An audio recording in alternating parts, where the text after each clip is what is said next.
the greatest threat in Europe, and I'd say it was the greatest threat in the United States until about 30 days ago, is that you've had the leaders of the West decide that they should send millions and millions of unvetted foreign migrants into their countries. That is the biggest threat to Europe, and frankly, it remains, by the way, the biggest threat to the United States because, yes, we've got 4 years of President Trump's leadership, but I guarantee you, if the Democrats ever get power again, they're going to try to do it again. We cannot rebuild Western civilization. We cannot rebuild the United States of America or Europe by letting millions and millions of unvetted illegal migrants come into our country. It has to stop. Thank God it stopped here, but it's got to stop there.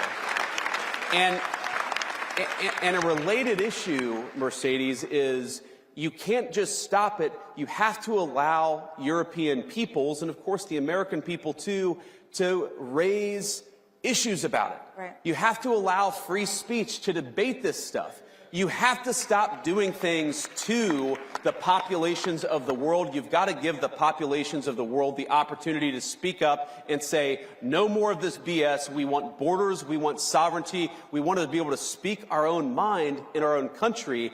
And I guarantee you, if we don't allow free speech, and of course, the Biden administration, I made this point, Mercedes, the Biden administration did more to destroy free speech, not just in the United States, but also in Europe, than any administration in American history. I'm not even blaming the Europeans. I'm actually saying you follow the lead of Joe Biden into censorship and mass migration. Follow the lead of Donald J. Trump, and that's free speech, borders, and sovereignty. That is the future for our shared civilization. Think about this. Germany's entire defense is subsidized by the American taxpayer. There are thousands upon thousands of American troops in Germany today. Do you think that the American taxpayer is going to stand for that if you get thrown in jail in Germany for posting a mean tweet?